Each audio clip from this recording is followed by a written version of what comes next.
Hello dear students, welcome back to our channel lesson diary. ये 12th standard का live lecture है statistics का। Am I audible and visible clearly? Audible है सही से? Video तो मैं देख पा रहा हूँ, अच्छे से आ रही है। Student, is it audible? Sufel, Fiza, Rahnuma, Drishti, बेटा ऑडिबल है अच्छे से? Okay, good. We will wait a minute or two और फिर हम लेक्चर को स्टार्ट कर देंगे। Okay, Fiza is saying everything is fine. Okay, good. I hope so कि प्रीवियस जो हमारा लेक्चर था जिसमें क्वेश्चन नंबर 9 तक हमने सॉल्व किया था, आपने वो वीडियो अच्छे से देखा है। वहाँ पे परम्यूटेशन के बारे में बात हुई थी और परम्यूटेशन के रिलेटेड हमने न्यूमेरिकल्स लिए थे। और आज बड़ा ही इंटरेस्टिंग लेक्चर होने वाला है। आज भी लेक्चर होगा and we will also have a lecture tomorrow probably at the same time. Okay, Amina present, then Nandar Kishor Pande या पांडा। Okay, good. देखते हैं और 2-3 लोग जुड़ जाए तो। Till then you can press the like button.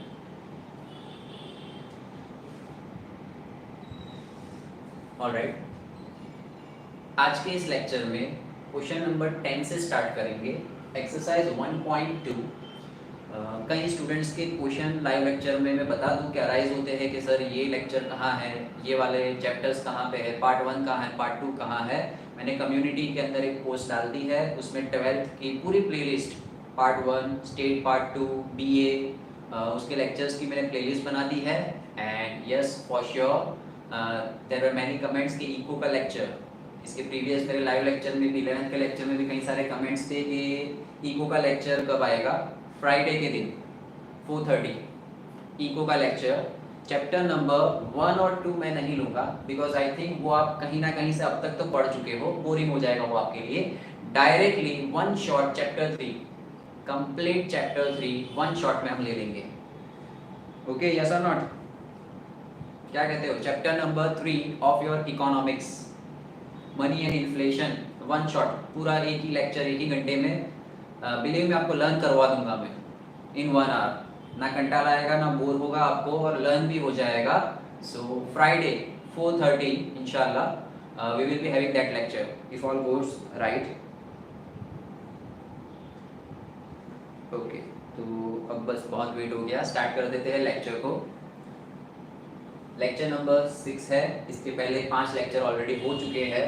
Exercise 1.2 question number 10 से हमें स्टार्ट करना है। 10, 11, 12, इलस्ट्रेशन नंबर 15 और एमसीक्यू नंबर 14, सब एक ही जैसे सम है। मेरी मेथड यही है कि एक टाइप के सम को इकट्ठे पढ़ो। तो ये मेथड के जो सम्स है मैंने ऑलरेडी बता दिए। एक्सरसाइज में 10 नंबर, 11, 12, आपके इलस्ट्रेशन के अंदर 15 और एमसीक्यू में 14। इसके अलावा सेक्शन बी, सी, डी, ई में शायद हो सकता है ऐसा कोई question. I found this much questions in your book. ये 5 क्वेश्चन फटाफट सॉल्व करते हैं और फिर ये आपको दिख ही रहा है, आपके लिए बम फटा हुआ पड़ा है, परम्यूटेशन कॉम्बिनेशन, है ना। पिछले लेक्चर में परम्यूटेशन के रूल्स लिख के रखे थे, कॉम्बिनेशन के रूल्स। तो ये हमें क्वेश्चन नंबर 13 में, इलस्ट्रेशन 16 में काम लगेगा, ठीक है। Don't focus it on this thing right now. आ जाते हैं हमारे मेन क्वेश्चन पे। कई बार क्वेश्चन आता है, 10th में भी आपने ये एमसीक्यू टाइप क्वेश्चन देख लिए हैं कि what is the probability of getting 53 Fridays in the month of और in the year of 2020 in a leap year, not a leap year. एक वीक में या एक मंथ में क्या पॉसिबिलिटी है कि 5 संडे होंगे। जैसे मैं अभी आपको पूछूं कि भाई प्रीवियस अगस्त गया, अब सितंबर आया, व्हाट इज द प्रोबेबिलिटी कि सितंबर के मंथ में 5 संडे आएंगे, है ना। तो क्या सर रुको ना, कैलेंडर देख लेते हैं, अभी देख लेते हैं, अभी देख के बताते हैं कि 5 संडे आने की चांसेस है या नहीं। मैं आपको पूछूं कि पूरे साल में पॉसिबिलिटी है कि 54 फ्राइडे आ जाए। So this type of question आने ही वाला है, एक आध क्वेश्चन तो आएगा ही आएगा। इजी है, इंटरेस्टिंग है, येट लॉजिकल, ठीक है। तो I am giving you few things that you need to remember, ठीक है। यू समझ लो, आपको मैं संडे मंडे थोड़ा सा पढ़ाऊंगा। अगर हम देखें, let me write the details over here. 1 week there are 7 days आ लिया।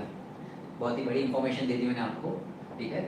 मंडे से संडे तक, it is still confusion, Sunday से स्टार्ट होता है कि मंडे से स्टार्ट होता है, we don't care. Then 1 month,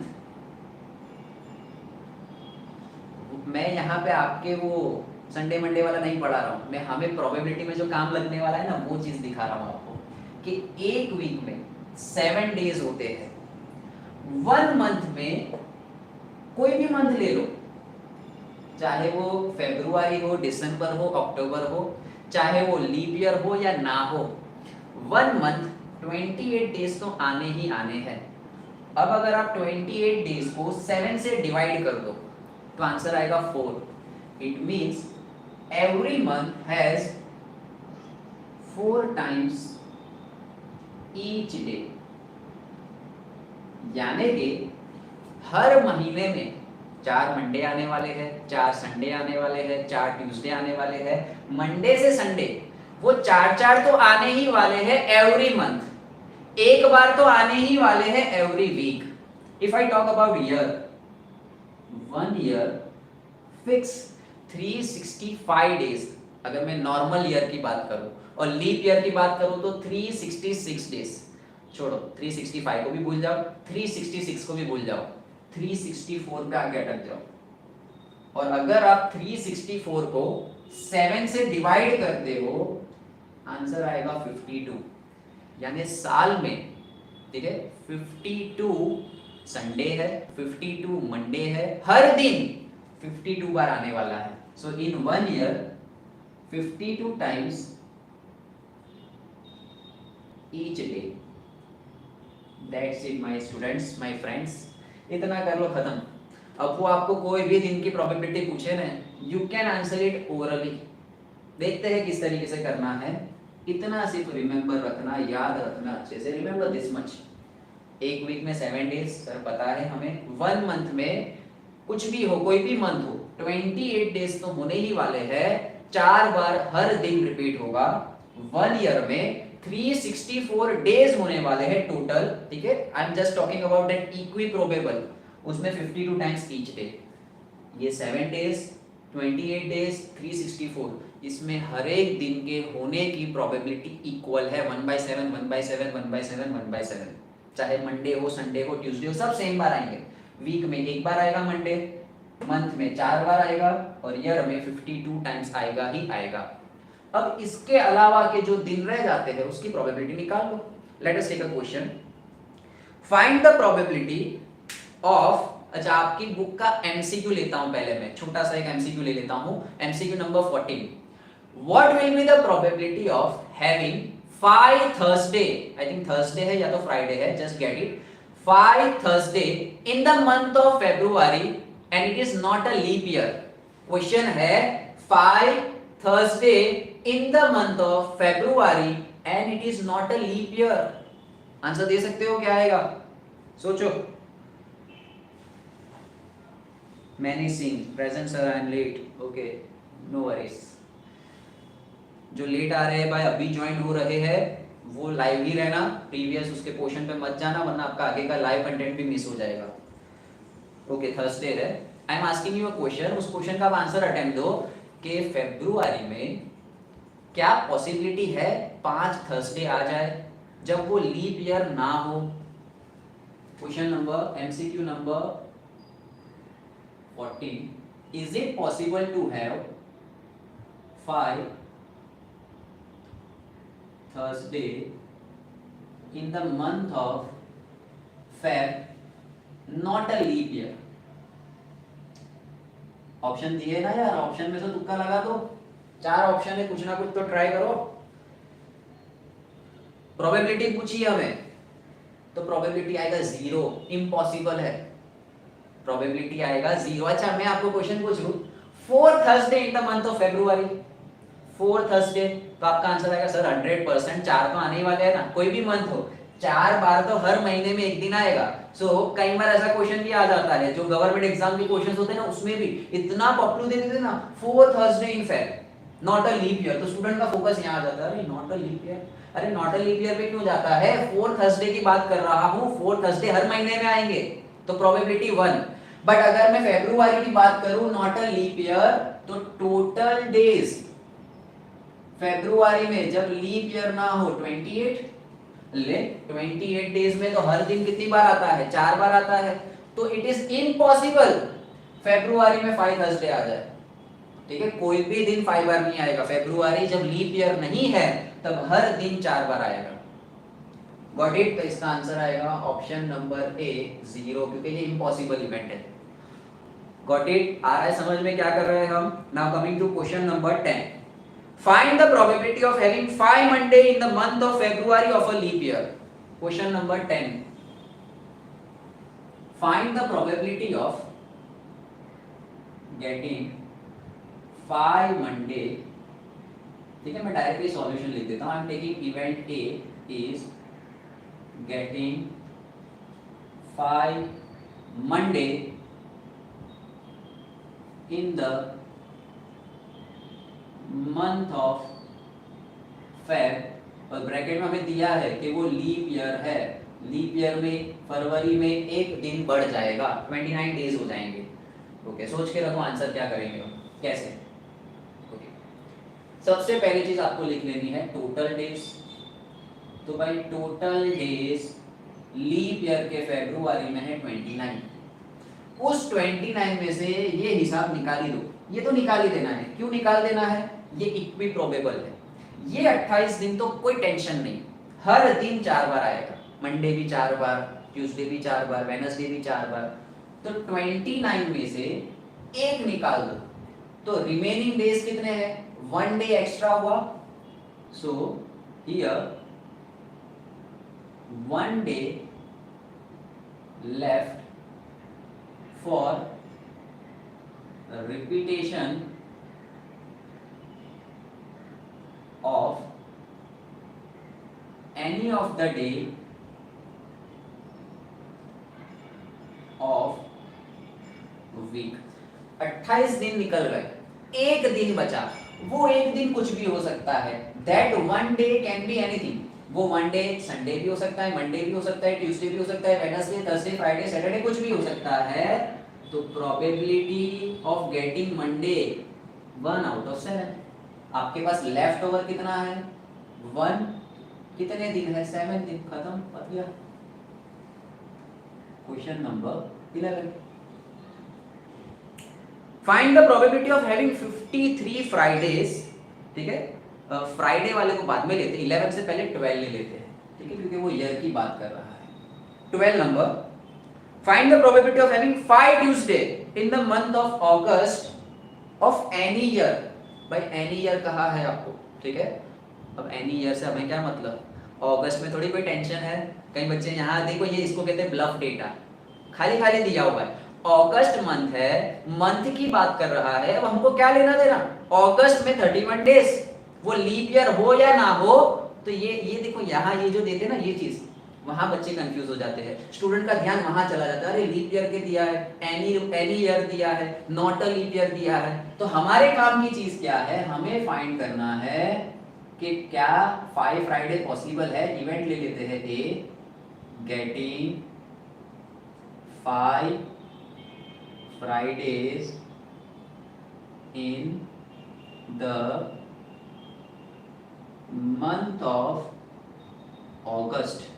तो अगस्त में शॉर्ट में लिख देता हूं टोटल डेज, याद है ना? गिन लेना, जनवरी, फरवरी, मार्च, अप्रैल, मई, जून, 31 डेज। अब 31 डेज में से लेफ्ट डेज। क्यों लेफ्ट डेज? ये 28 तो निकाल ही देने, छू कर देना इसको। क्यों? इसमें तो सबकी प्रोबेबिलिटी सेम है। 31 में से ये 28 चले गए, कितने बचे? 3 days। So probability of getting my event will be available कितने हैं? 3 दिन। और टोटल भागीदार कितने हैं? कितने लोगों को इसमें आना है? मंडे भी आ सकता है, ट्यूसडे भी आ सकता है, वेडनेसडे भी आ सकता है। 3 आउट ऑफ 7 है ना? देखो इस चीज को ऐसा समझो, कैसा समझो कि अगस्त स्टार्ट हुआ, अगस्त के 28 डेज निकल गए, 28 डेज खत्म हो गए, तो हर दिन 4 बार आया, बचे कितने दिन? 3 दिन। तो वो 3 दिन हो सकता है कि 28 डेज खत्म हुए सपोज सैटरडे पे, तो जो 29 वाला डे होगा वो संडे हो सकता है, 30 वाला मंडे हो सकता है और 31 वाला ट्यूसडे हो सकता है। या ऐसा भी तो हो सकता है कि संडे मंडे ट्यूसडे के बजाय मंडे ट्यूसडे वेडनेसडे भी हो सकता है, या हो सकता है कि वो 3 दिन ट्यूसडे वेडनेसडे थर्सडे हो, या हो सकता है वो 3 दिन वेडनेसडे थर्सडे फ्राइडे हो, या हो सकता है थर्सडे फ्राइडे सैटरडे हो, या हो सकता है फ्राइडे सैटरडे संडे हो, या हो सकता है सैटरडे संडे मंडे हो। 3 दिन बचे हैं ना, तो भाई हो सकता है कि वो 28 दिन खत्म हुए सैटरडे पे, तो अगले 3 दिन होंगे Saturday Monday sorry Sunday Monday Tuesday, वरना हो सकता है मंडे ट्यूसडे वेडनेसडे हो। तो देख लो मंडे कितनी बार आता है, आपको फाइंड करना है फ्राइडे, फ्राइडे कितनी बार आता है, ये एक बारी में आ सकता है, यहाँ आ सकता है, यहाँ आ सकता है। तो 3 possible outcome out of 7। This is just for your explanation, जो कहीं नहीं मिलेगा, लॉजिकल एक्सप्लेनेशन के एक्चुअल में कैसे होता है ये। दिस इज प्रैक्टिकल सॉल्यूशन के अवेलेबल डेज है 3 और टोटल कितने डेज हो सकते हैं, 7 डेज में से कुछ भी हो सकता है। सो प्रोबेबिलिटी है 3/7। सबको ये समझ में आ गया कि किस तरीके से इसको समझना है।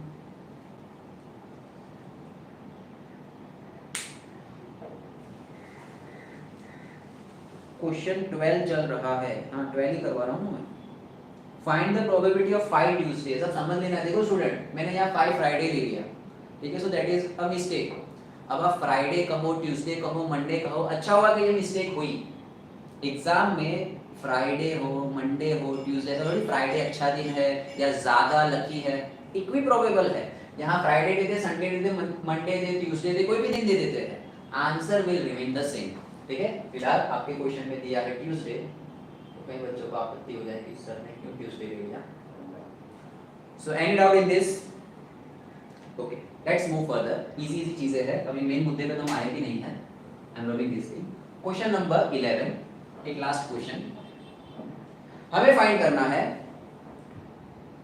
Having 53 Friday in a year which is not a leap year, event A is having 53 Fridays in a non-leap year। भैया नॉन लीप ईयर कितने दिन, 365 डेज, 365 डेज में 364 की कहानी तो खत्म, बची एक की कहानी। वो एक दिन क्या हो सकता है, मंडे भी हो सकता है, ट्यूसडे भी हो सकता है, वेडनेसडे भी हो सकता है। तो यहाँ पे टोटल डेज कितने, नॉट अ लीप ईयर, तो 365। हमारे लिए m क्या हो जाएगा, m यानी के लेफ्ट डेज, लेफ्ट डेज, क्योंकि आपको तो एक्चुअल में फॉर्मूला के हिसाब से जाना है ना, m/n, याद है ना, अभी वही एक्सरसाइज चल रही है 1.2 m/n के फॉर्म में। यहाँ पे ये हो गया m = 1, n = 7, तो m आएगा left days 365, that is equals to 1। और टोटल कितने दिन हो सकते हैं, 7 में से कोई भी दिन हो सकता है, तो हमारे इवेंट की प्रोबेबिलिटी है 1/7। चलो यहाँ पे एक एक्स्ट्रा क्वेश्चन ले लेता हूँ स्टार बना के, same everything remains the same, non leap year के बदले लीप ईयर ले लेता हूँ and give me the answer. छोटा सा चेंज, नॉन लीप ईयर हटा के लीप ईयर ले लो and give me the answer, probability कितनी आएगी। First you can give it instantly, कोई इसमें कोई रूल लगाना नहीं है, लॉजिक है pure. Not a leap year के बदले अगर ये same everything remains the same for leap year, तो आपकी प्रोबेबिलिटी कितनी आएगी, 2/7। Good Amina, good, very good, 2/7। कैसे 2/7? टोटल डेज लीप ईयर में 366, 366 में से ये तो तैयारी बैठते हैं, ठीक है, जिस कहते हैं भाई हमको नहीं छोड़ना है, क्यों, क्योंकि हम इक्वी प्रोबेबल है, तो इसमें से निकाल दो, 360 में से 364 निकाल दो, बचे 2 दिन, क्यों इनको निकाल देते, ये तो इक्वी प्रोबेबल है, हर दिन 52 बार तो आने वाला है, तो 52 फ्राइडे तो आ गए, कितने दिन में, 364 दिन में। अब बच कितने गए डेज, 2 दिन बचे यार। अब वो 2 दिन क्या हो सकते हैं, Monday Tuesday, Tuesday Wednesday, Wednesday Thursday, Thursday Friday, Friday Saturday, Sunday Monday, ठीक है। तो 2 दिन हो सकते हैं हमारे पास अवेलेबल है, 2 दिन, वो 2 दिन 7 में से कुछ भी हो सकते हैं। ये मिल गया आंसर। क्लियर? चला एक और क्वेश्चन, इसी का एक्स्ट्रा क्वेश्चन, ठीक है। क्वेश्चन लिख लेना, आई एम नॉट मेकिंग इट। अगर मैं पूछूं नॉट हैविंग 53 फ्राइडे, यानी मैं पूछ रहा हूं प्रोबेबिलिटी ऑफ ए डैश। देखो मैंने हिंट भी दे दिया आप लोगों को। क्वेश्चन है 53 फ्राइडे ना होने की probability, not having 53 Friday in a non leap year. Give answer. Not having 53 Friday in a non leap year. जैसे यहां दिया है ना, हैविंग, गेटिंग 5 मंडे, एग्जाम में देते नॉट गेटिंग, यहां भी देते नॉट गेटिंग 5 ट्यूसडे, 6/7। गुड भाई, होने के चांसेस 1/7 है। और मैंने आपको जल्दबाजी में हिंट भी दे दी, P of A dash. P of A dash होता है हमेशा पी ऑफ ए, उसको 1 में से निकाल दो। होने की संभावना है 1/7। कोई चीज होने की संभावना है 10%, ना होने की 90%, होने की संभावना है 20%, ना होने की संभावना 80%। तो कई स्टूडेंट एग्जाम में नॉट दे देते, सर ने तो सिखाया नहीं था, गलत हो गया हमारा आंसर, ठीक है। So you will get 1 - 1/7 2/7। Got it? इस कंसेप्ट को यहाँ पे मैं खत्म कर दूं। इलस्ट्रेशन 15 आप खुद से कर लोगे, इट्स वेरी इजी, ओरली आ जाएगा आपका answer, you can do it. बढ़े आगे कॉम्बिनेशन वाले सम्स की ओर। Shall I proceed further?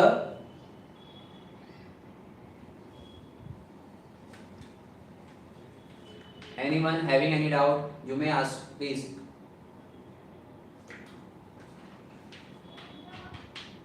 Okay, let's proceed further. आपको लेना हो तो इसका स्क्रीनशॉट ले लो। 10, 11, 12 और ये 11 में 2 एक्स्ट्रा क्वेश्चन। अब आते हैं मेन खिलाड़ी की ओर।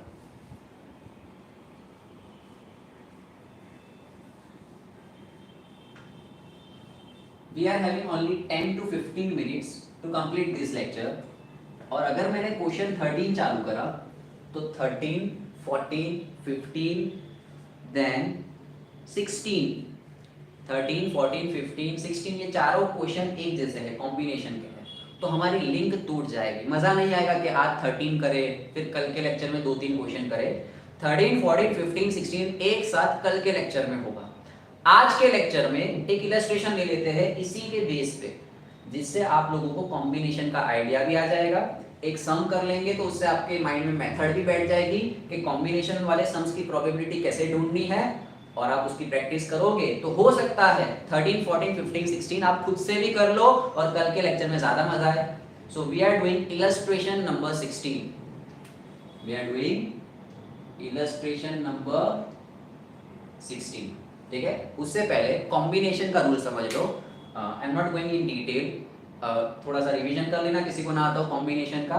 फॉर्मूला सिर्फ लिख दी है NCR। कॉम्बिनेशन का मतलब होता है सिलेक्ट करना, परम्यूटेशन एंड कॉम्बिनेशन। परम्यूटेशन होता है अरेंज करना, NPR, n factorial upon n minus r factorial, जो हमने प्रीवियस लेक्चर में देखा था। मिस कर दिया है, गो थ्रू कर लेना लेक्चर के बाद। NCR, कॉम्बिनेशन और selection of n things out of r things, that is n factorial upon n minus r factorial into r factorial, n factorial upon n minus r factorial into r factorial। जो भी lecture देख रहे हो, if you want to get 100 out of 100 in states or any subject, मैं जब पढ़ा रहा हूँ 100% फोकस रखो। मैं हूँ ही लाइव, तो आपको समझना भी है कि मैं लाइव एक्चुअल में आपके सामने पढ़ा रहा हूँ। And you have to just go through when I am repeating this formulas. आपको भी बैठे बैठे फॉर्मूला को रिपीट करना है। Please be stay with your books and pen and everything, ठीक है। So NCR is n factorial upon n minus r factorial into r factorial, और उसके कुछ रूल्स, कुछ छोटी छोटी चीजें जो आपको फॉर्मूला में सम्स में इजीली हेल्प करेगी। NC1 होता है n, यानी कहीं ऐसा दिया है 5C1 तो 5, 8C1 तो 8, 10C1 तो 10।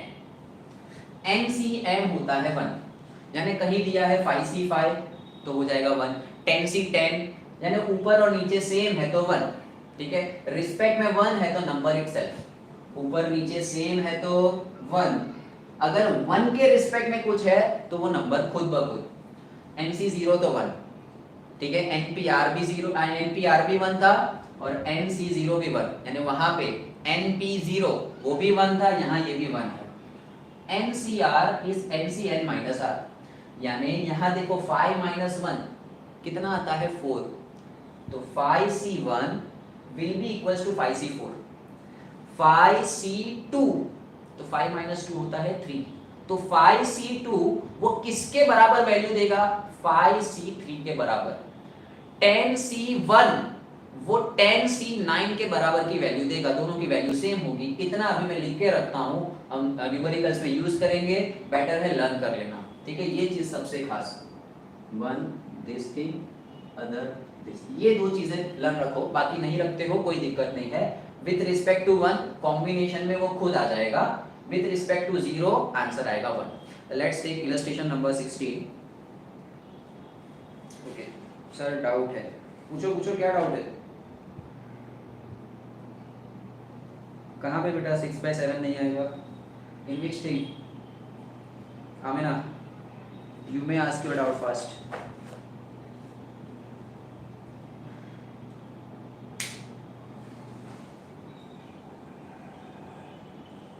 ओके डाउट लिख तेरा हम सॉल्व कर देंगे। Right now illustration number 16, there are 2 officers, 3 clerks and 2 peons. There are 3 officers, 2 clerks and 3 clerks, 2 peons. Okay बहुत ज्यादा आगे पीछे हो गया। 2 officers, 3 clerks and 2 peons among 7 employees। हाँ भाई पता है 7 ही होंगे ना, 2 और 3 5, 5 और 2 7, तो टोटल कितने एम्प्लॉइज है, 7 एम्प्लॉइज। हमें सिलेक्शन करना है, अरेंजमेंट नहीं करना, सिलेक्शन करना है।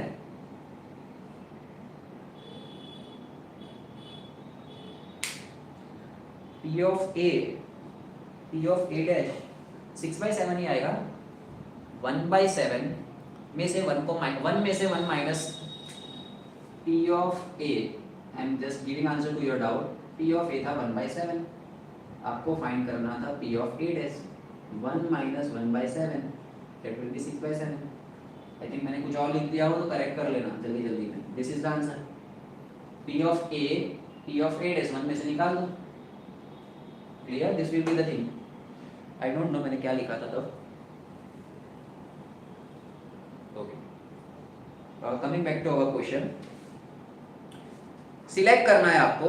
Find the probability a committee is form by randomly selecting 2 employees. कितनों को सिलेक्ट करना है, 2 को सिलेक्ट करना है, यहाँ लिख देता हूँ। हमें सिलेक्शन कितनों का करना है, 2 एम्प्लॉइज को, ठीक है। 3 यहाँ 2 है, यानी 2 में से 2 को सिलेक्ट कर सकते हो, 3 में से 2 को, 2 में से 2 को, आउट ऑफ टोटल भी दे दिए है 7 एम्प्लॉइज। अब हमें क्या कहा है, first question, what is the probability that they are 2 peons.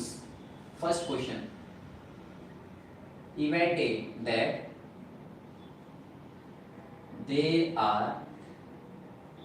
2 peons, दोनों के दोनों प्यून्स है, हमें वो प्रोबेबिलिटी करनी है। अच्छा कितने लोग हैं स्टूडेंट, 7 पीपल है। तो पहले आपको पता है ना, हमें 2 चीजें ढूंढनी है, एक ढूंढना है M, एक ढूंढना है N। आपको टोटल फाइंड करना है 7 लोगों के लिए, तो 7 लोगों के लिए ढूंढ लो सीधा सीधा। सो फॉर 7 पीपल आप ढूंढोगे N 7C2। You are having total 7 people और 7 एम्प्लॉय, जिनमें से आपको सिलेक्ट करने हैं सिर्फ कितने लोग, 2 लोग सिलेक्ट करने हैं, 7C2। अब 7C2 का आंसर क्या होगा, 7C2 का आंसर मैं यहाँ लिखता हूँ, 7 factorial 7 minus 2 5 factorial into 2 factorial. ये चीज को मैंने सॉल्व किया एज पर दिस फॉर्मूला। जो फैक्टोरियल ऊपर बैठा है वो, नीचे दोनों का सब्ट्रैक्शन इंटू में r, 7 फैक्टोरियल अपॉन में 7 माइनस 2 5 फैक्टोरियल इंटू में 2 फैक्टोरियल। ठीक है, आप इसको सॉल्व कर सकते हो, आंसर आ जाएगा। मैं यूज करूंगा ये वाला रूल, 5C1 5C4 के बराबर है। तो क्या 7C2, ये सब माइंड में करना है जो मैं समझा रहा हूं, क्या 7C2 वो 7C5 के बराबर नहीं होगा? 7C2 किसके बराबर होगा? 7C5 के बराबर होगा। So you can directly right 7C5 कितना होगा? 7 फैक्टोरियल अपॉन 2 फैक्टोरियल इंटू 5। देखो आ गया, रूल सेम हो गया। प्रूविंग दिस थिंग बिकॉज ये आगे बहुत ही हेल्पफुल रहने वाली है। This okay, now let us solve this. इसको सॉल्व कैसे करना है? ऊपर क्या 7 फैक्टोरियल को मैं 7 इंटू 6 इंटू 5 फैक्टोरियल लिख सकता हूं, और नीचे 5 फैक्टोरियल इंटू 2 फैक्टोरियल। 5 से 5 कट हो गया, 2 फैक्टोरियल होता है 2 1 सा। तो यहाँ हमें आंसर मिलेगा 7C2 का 7 इंटू 6 2 इंटू 1 2 3 6 21। आपकी बुक में डायरेक्ट ये स्टेप दे दिया है। आप चाहो तो एग्जाम में इसको एलेबोरेट करके जो आप ये फाइंड कर रहे हो उसको रखो यहाँ पे, कोई दिक्कत नहीं है, ठीक है। और आप चाहो ओरली कर सकते हो, कैंसी से सॉल्व कर सकते हो, डायरेक्ट लिख दो 21।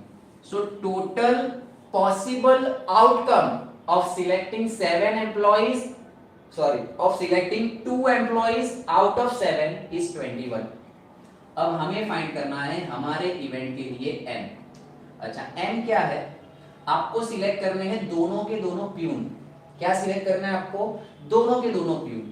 तो I M selecting 2 peon out of 2 peon.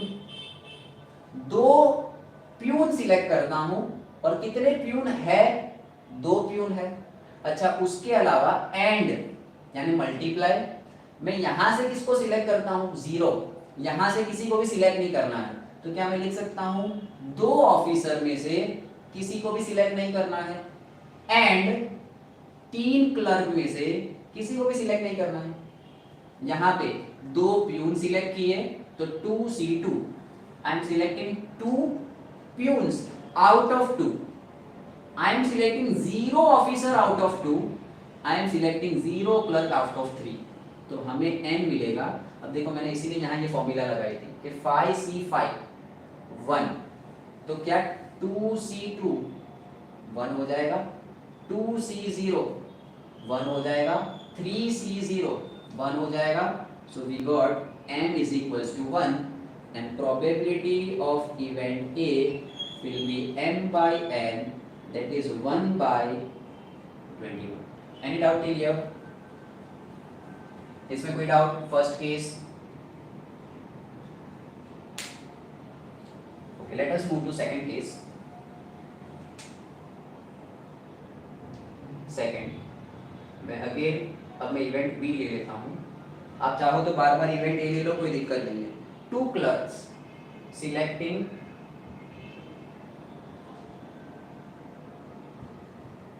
2 clerks. सोच के रखो क्या आंसर आ सकता है। m सोचो, n सोचो, n तो सेम ही रहेगा सब में, n विल बी 21 नाउ, अब बार बार चेंज नहीं होगा। चलो मुझे m बताओ, m कैसे ढूंढेंगे? Anyone get answer? m selecting 2 clerks. First clerk को सिलेक्ट करना है आपको। इवेंट ऑफ सिलेक्टिंग 2 क्लर्क, सोचो। Only you need to find n। No one? Okay, 3C2 good, सही है। बाकी सब तो वो मायने नहीं रखता है। सिलेक्टिंग 2 क्लर्क्स, यहाँ आ जाओ। आपको कोई ऑफिसर सिलेक्ट करना है, चलो पहले तो सिलेक्ट करना है उस पे आ जाओ। आपको क्या सिलेक्ट करना है? 2 क्लर्क सिलेक्ट करने हैं। कितने में से? 3 में से। तो 3C2। We are having 3 clerk, उनमें से हमें सिलेक्ट करने हैं 2 क्लर्क। हमारी कहानी खत्म। बाकियों का क्या? तो ऑफिसर 2 है, उनमें से किसी को भी सिलेक्ट नहीं करना हमें। 2 प्यून है, उनमें से किसी को भी सिलेक्ट नहीं करना, ठीक है। ये मैं क्यों सिखा रहा हूं? इसलिए कि अभी तो एंड है। अगर हो जाता और, तो यहाँ आ जाता एडिशन। यहाँ मल्टीप्लाई में 1 1 1 है तो फर्क नहीं पड़ रहा है। 1 + 1 + 1 होता तो फर्क पड़ जाता। अगर कहा होता और, ठीक है, ऑप्शन में और दिया होता तो यहाँ पे हो जाता प्लस। तो रिमेंबर दिस थिंग, मल्टीप्लाई आता है प्रोबेबिलिटी का रूल में, जब आपको एंड दिया है तो मल्टीप्लाई और दिया है तो एडिशन। दिस थिंग m हमें क्या मिलेगा 3c2, ठीक है, तो 3c2 फिर से ये रूल लगाओ, क्या 3c2 वो 3c1 के बराबर होगा, और क्या 3c1 खुद 3 होगा? नहीं समझ में आता तो ये फॉर्मूला अप्लाई कर लेना। जिनको समझ में आ रहा है मैं क्या कहना चाहता हूँ, 3c2 आप 3c2 कहो या 3c1 कहो, दोनों की वैल्यू सेम होगी। 3c2 कहो या 3c, ये 3 और 2 का सब्ट्रैक्शन कितना होता है 1, ये दोनों की वैल्यू सेम है। मैं क्यों इससे सॉल्व करता हूँ, ये फटाफट ओरली आ सकता है कि combination with respect to 1, answer ये खुद होगा, ठीक है, तो आंसर 3। अगर आप लोग चाहो तो यहाँ सॉल्व कर सकते हो कि 3 factorial 3 minus 2 factorial into 2 factorial, और फिर अगर सॉल्व करोगे तो 3 फैक्टोरियल आएगा 3 इंटू 2 फैक्टोरियल, नीचे 1 फैक्टोरियल इंटू 2 फैक्टोरियल, देखो कटपुट होके 3 आता है। So if you are using this things, आपके सम्स काफी इजी हो जाने वाले हैं, शॉर्ट हो जाने वाले हैं। फिर से मैंने माइंड में क्या सोचा कि 3c2 और 3c1 दोनों इक्वल हुए, और 3c1 की value direct 3 with respect to 0 1, with respect to 0 1, n मिल गया 3, n हमें पता है, तो probability of d is 3 out of 21, 1 out of 7. Then we take third case, c is equals to 1 officer and 1 clerk among the 2 employees. 1 officer and 1 clerk, और बोला होता तो एडिशन, 1 ऑफिसर एंड 1 क्लर्क। चलो m आएगा 1 officer, officer का है ये रहा, ऑफिसर है हमारे पास 2, उसमें से सिलेक्ट करना है 1 इंटू 1 क्लर्क, क्लर्क है हमारे पास 3, उसमें से सिलेक्ट करनी है 1, और प्यून 2 प्यून है, उनमें से एक भी प्यून को सिलेक्ट नहीं करना है। फिर से ऑफिसर 2 है तो 2c1, क्लर्क 3 है, उसमें से एक सिलेक्ट करना है 3c1, और प्यून किसी को भी सिलेक्ट नहीं करना, 2c1 2, 3c1 3, 2c01, m आया 6 एंड प्रोबेबिलिटी आएगी 6/21, that will be 3 2s are 6, 3 7s are 2/7 is your answer। किसी को कोई डाउट कैसे आ रहा है ये question? Anyone having any doubt? So here we end our lecture. Illustration 16 हो गया, you try 13, 14, 15, 16. We will try कि 17, 18 भी कंप्लीट करा दो, क्योंकि 17, 18 थोड़ा सा कंसेप्ट अलग है। प्रोबेबिलिटी के जो रूल्स है, इंटरसेक्शन बी के, ए यूनियन बी के, वो थोड़े से रूल्स लेने हैं, तो उसको मैं एक अलग लेक्चर में लूंगा, उस टाइप के सारे सम्स। कल के लेक्चर में मिलते हैं जहां पे हम सीखेंगे क्वेश्चन 13, 14, 15, 16। आप इसका स्क्रीनशॉट ले सकते हो, एंड आई होप सो आपको अच्छे से समझ में आया होगा। There will be lecture tomorrow at the same time 6:30 PM, Friday के दिन 4:30 PM, one shot economics chapter number 3 money and inflation. So please share it with your friends, ask them to join more and more. जिस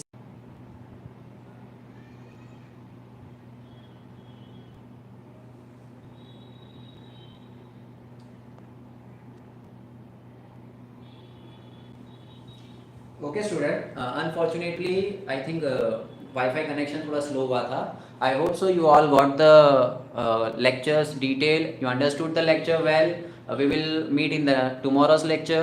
Take care, bye bye.